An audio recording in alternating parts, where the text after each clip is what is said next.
বন্ধুরা, আজ রূপবাবুর হাট নামলাম পালের চর যাব বলে।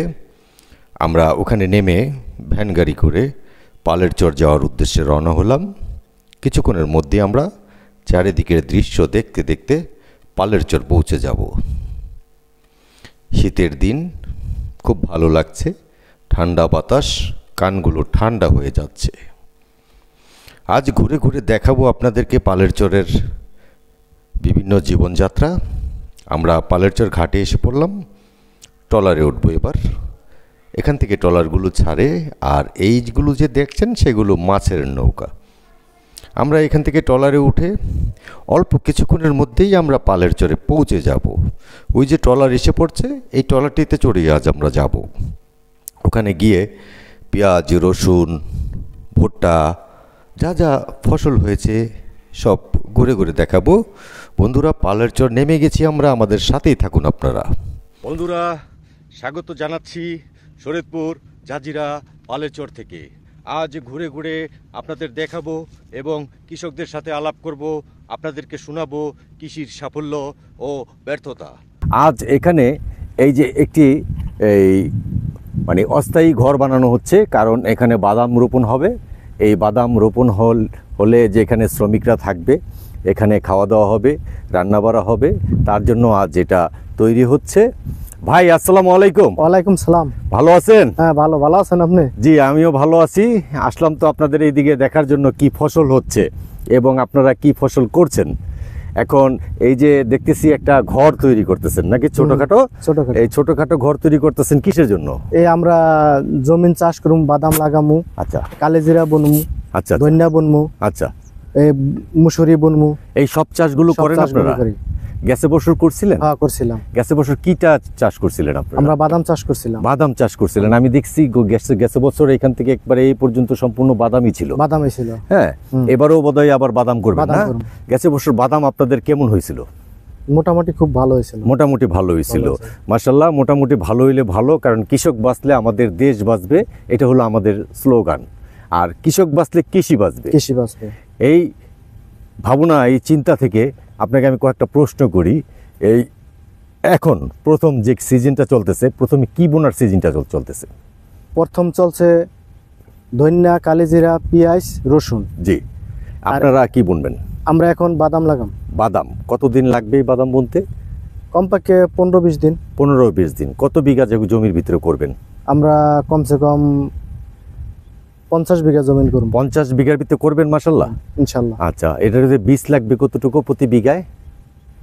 প্রতি বিঘায় আধা মণ করে লাগবে। আধা মণ করে লাগে? আধা মণ করে লাগে। এটা কি সার দিতে হয়? সার কিছু দিতে হয়, তাই না? আর এই বীজটা যে আনেন, এই বীজটা কোত্থেকে কিনে আনেন? এই বীজটা আমরা আনি সাভার থেকে। সাভার থেকে? মানে ঢাকার সাভারেই পাওয়া যায়? ওখানে কি সাভার দোকান আছে নাকি কোনো প্রতিষ্ঠান থেকে আনেন? ওখানে হাট বাজার আছে, ওখান থেকে আমরা।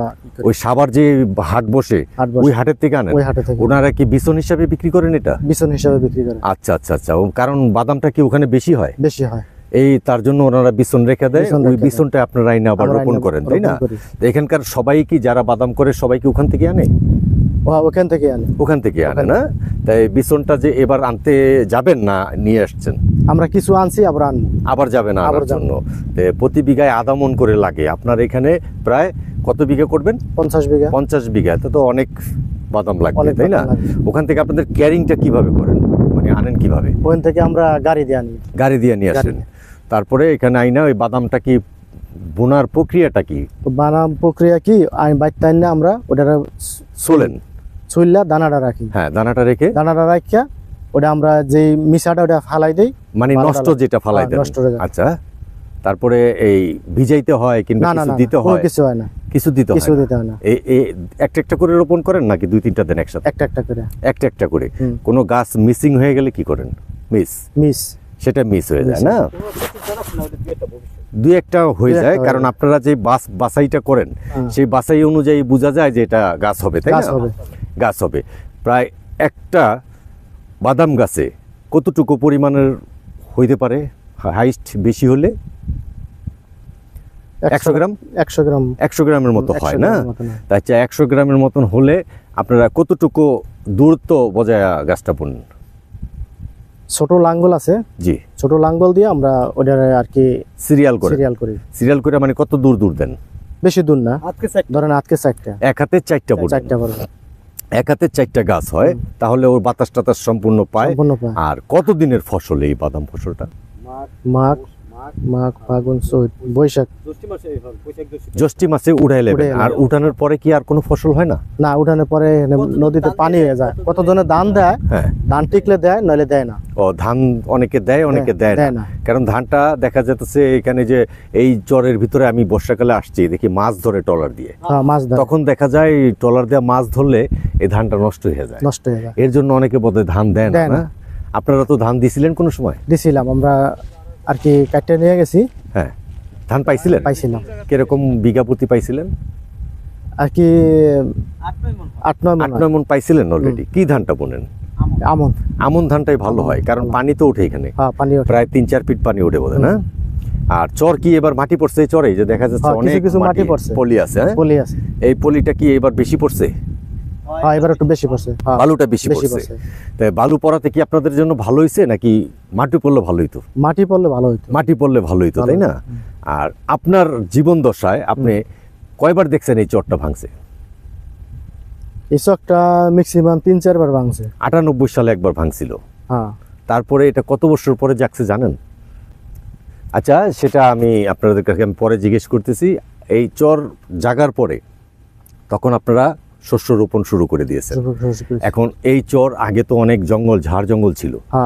এখন এই যে আমাদের ইউটিউব চ্যানেল দেখে অনেকে আসছে, আপনারাও উৎসাহিত হচ্ছেন তো নাকি? ইনশাআল্লাহ উৎসাহিত হচ্ছেন না? এখন কিন্তু এই ঝাড় জঙ্গল পরিষ্কার হয়ে যাচ্ছে। এই পালের চর এরকম পরিষ্কার কখনো দেখছেন? না। হ্যাঁ, জোর জঙ্গল ছিল। জোর জঙ্গল ছিল না? জোর জঙ্গল। এখন কিন্তু একবারে খুব পরিষ্কার হয়ে যাচ্ছে। আমার কথা কোনটা, যে সবাই চায় এক টুকরো জমি যেন খালি না থাকে। আপনি কি চান? আমি চাই এটাই। কি চান? এক টুকরো জমি যেন খালি না থাকে। তাহলে আমাদের আবাদ হবে, আবাদ হলে আমার লাভবান হবেন, এবং এই খাদ্যশস্যের দাম আমরা আস্তে আস্তে নিয়ন্ত্রণে এসে পড়বে। এটাই তো নাকি? আচ্ছা, কত বছর যাবত গৃহস্থী করেন? কমসে কম আমরা 20-25 বছর ধরে। 20-25 বছর। আপনার অনেক অভিজ্ঞতা আছে। আর এই কি ফসলটা ভালো পাইছিলেন আপনি কৃষি কাজ করা? আমরা আগে সবচাইতে পেঁয়াজ রসুনে ভালো পাইছিলাম। পেঁয়াজ রসুন উন্নত বেশি। এবার কি এখানে পেঁয়াজ রসুন লাগাইছে?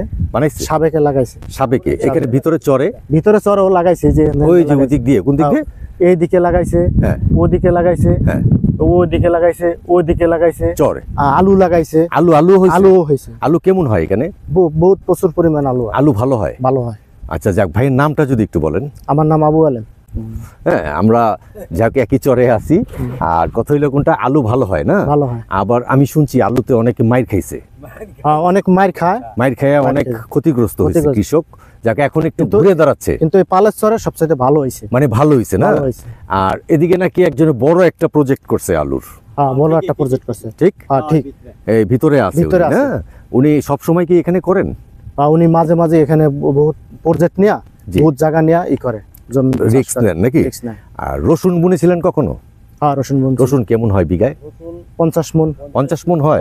মাশাআল্লাহ, 50 মণ রসুন হয়। আর পেঁয়াজ? 70 মণ এরকম হয়। তো চরে দেখা যায় অনেক ফসল ভালো হয়। খুব ভালো, মাটি ভালো বলতে না? এর জন্য যাক, আপনি এই সব কৃষক কিন্তু সবাই ভালো না। কি করলে দেশের জন্য ভালো হবে? দেশের জন্য সবচাইতে কৃষিকাজের মধ্যে সবচাইতে হয়েছে পেঁয়াজ, রসুন, পাট, ধনিয়া, কালিজিরা, এই সমস্ত জিনিস, ফসল, বাদাম সবাই করুক। আমি জানি এই সমস্ত ফসল করলে সবাই লাভবান, লস নাই, তাই না? ইনশাআল্লাহ। যাক, এটা আপনার কাছে আমার প্রত্যাশা ছিল জানার জন্য, কৃষক কি বলতে চায়। কারণ আমরা কৃষককে সম্মান জানাই, সেলুট জানাই। কেন সেলুট জানাই? কৃষক আমাদের দেশ বাঁচায়, কিন্তু অনেকে কৃষককে সম্মান দিতে জানে না। আর তার জন্য কিন্তু আস্তে আস্তে মানুষ এখান থেকে সরে যায়, আর কৃষিকাজ করে না। কেন করে না? এই ও চাষা। আমরা এটার যেন নিন্দা করে না। এই যে আপনিও বললেন যে কয়েকজনে নিন্দা করে, তাই আমরা আর কৃষককে নিন্দা করব না। আমরা কৃষককে সেলুট জানাবো। এই সেলুট জানালে কৃষক কৃষিকাজ করার জন্য আগ্রহ প্রকাশ করবে এবং আমাদের দেশ ঠিক হয়ে যাবে, তাই তো নাকি? খারাপ বললাম ভাই? না না না, এটা সত্য। এই প্রত্যাশা রেখে আজ শেষ করছি। আসসালামু আলাইকুম। ওয়ালাইকুম সালাম।